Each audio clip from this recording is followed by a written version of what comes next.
I'll start this video off by saying that The Shift is a good movie, and there's no major reason why you shouldn't go see it.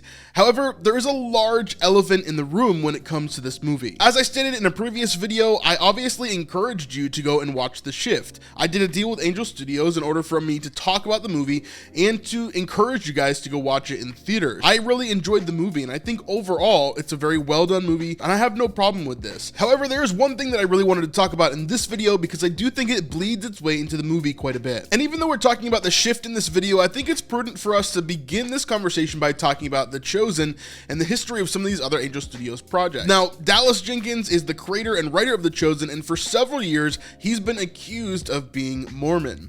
And this is in no way true. He has no connections to the Mormon church.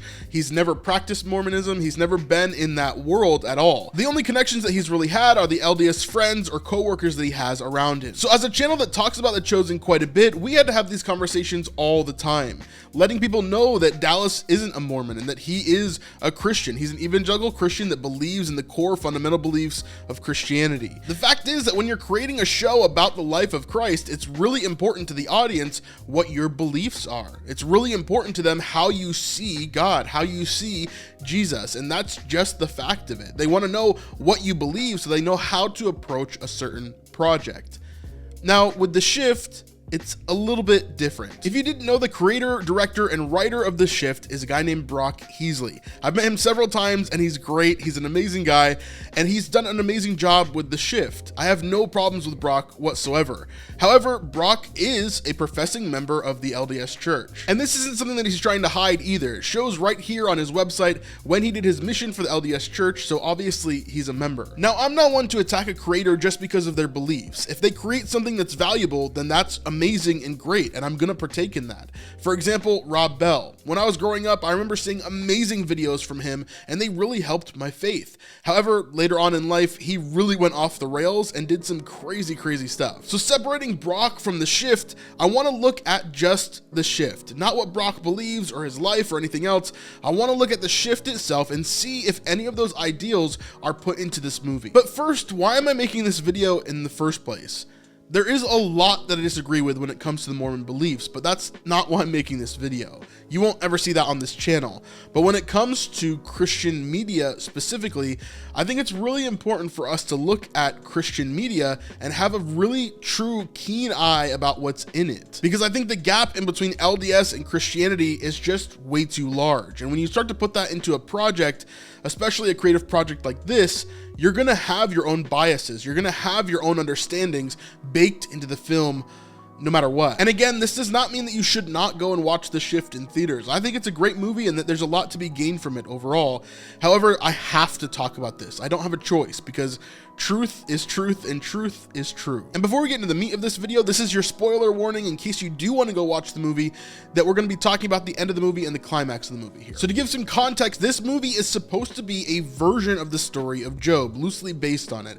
And so the idea is that Kevin begins this story with everything. He has the money, and then eventually he loses that money. Then he gets the girl and the family, then he kind of loses the girl and the family. But then at the end of the movie, he's kind of reinstated, he gets back his wife, etc., etc. So this is like a loose version of the story of Job. It's not one for one, so keep that in mind. However, the ideas behind the story of Job are still very critical throughout this entire process, including several verses from the book of Job shown throughout the entire movie. However, the movie does go out of its way to show you that Kevin, the main character, is a Christian.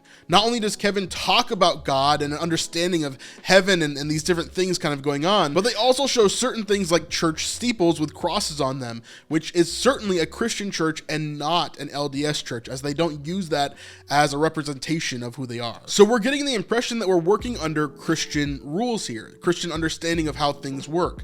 However, throughout the movie, there's a big thing that I started to realize, and that's really what I wanted to talk about here. In the book of Job, we have to understand that no matter what Job does, he's going to go through this sequence of events.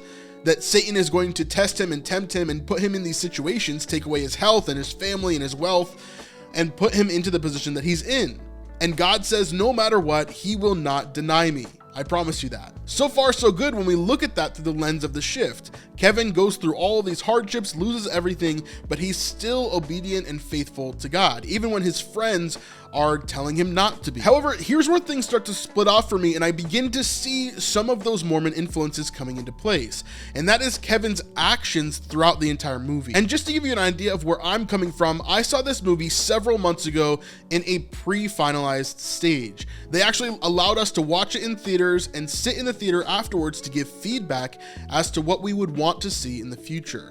Now, this was a really interesting time when I got to see the movie in a way different state than it actually is finalized, as well as give my input into what I think should be changed. And along with some pacing things, my biggest criticism was the ending of this movie. You see, if this is a metaphor for the book of Job, then it's missing the most important part of the book of Job. The most important part of the book of Job is not to understand Job and how he obeys God, but it's to understand who God is. And I think that point is really missed in this movie. Throughout the entire movie of The Shift, we see how good Kevin is by giving things to the poor even when he's starving, or helping out other people even though he's in trouble.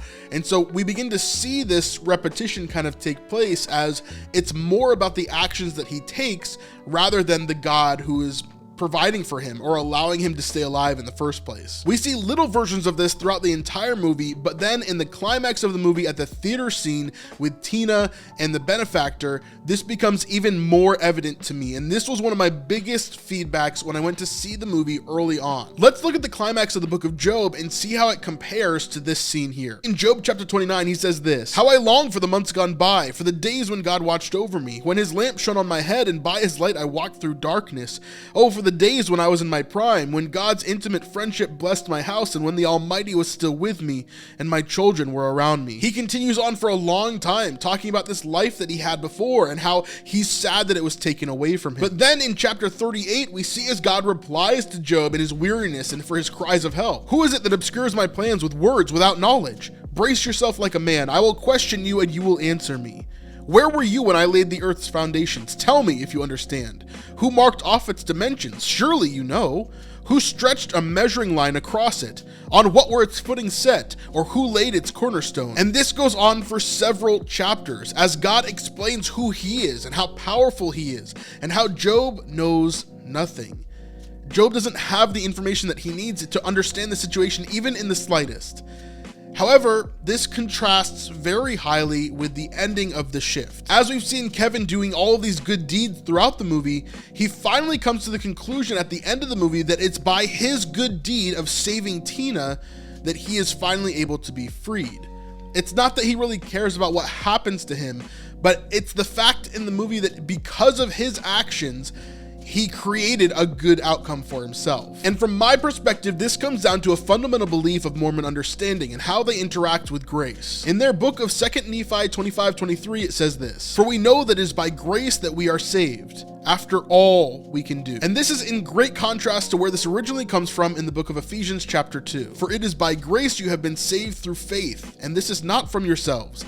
It is the gift of God, not by works, so that no one can boast." If you didn't catch it, there's a massive distinction here. In 2 Nephi, it explains that grace is something that happens after all that you have done. So after you've done whatever you can do, then grace will come into play. However, Ephesians explains it totally differently, clearly stating that this is not something that you work for. This is not something that you can earn, but it's something that's gifted to you by God, and there's nothing that you can do to earn it or deserve it. And in my mind, this is where I have the biggest problem with this shift at the end of the movie right here. The benefactor has set up an ultimatum for Kevin. You either pick Tina to go back to her family, or you pick Molly and have the life that you wanted. Now, of course, the devil is offering him this proposition, the benefactor in this case, and Kevin has to decide what he's going to do. If this is an allegory or a metaphor for the book of Job, then this doesn't make much sense. And in the end of things, it's about what Kevin does, because God clearly doesn't really show up in any of this to have a conversation with him or to even save him out of this moment here. In essence, Kevin becomes his own savior at the end of the movie, knowing that if he doesn't pick Molly and he chooses Tina instead, that morally this is the correct decision for him. This is so vastly different because the conclusion that Job comes to at the end of chapter 42 is that surely he doesn't know anything. and that he should trust God in wherever he is. He was willing to stay in that state where he had boils all over his body and people were hating on him and his family was dead. He was ready to stay in that state. However, God chose to save him after that. So while the climax of Job is that he doesn't understand, the climax of the shift is that Kevin does understand, that he has figured it out, that he knows that he has to save Tina. And through this action itself, he's saved. You see, the book of Job is not a book like Esther, where God's name is not there and God doesn't appear physically. God is very much in the book of Job, all throughout. So there's a massive disconnect where in the shift, God doesn't really ever appear, and he doesn't have any conversation or interaction or influence in the situation other than through Kevin specifically. And please don't think that I'm hating on every single LDS member.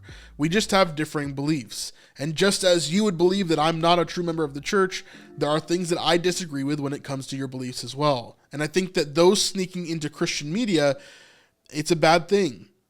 And that's the truth of the situation. And again, I don't think that this completely invalidates The Shift as a movie. I think that it's a great movie and you should go watch it in theaters if you can.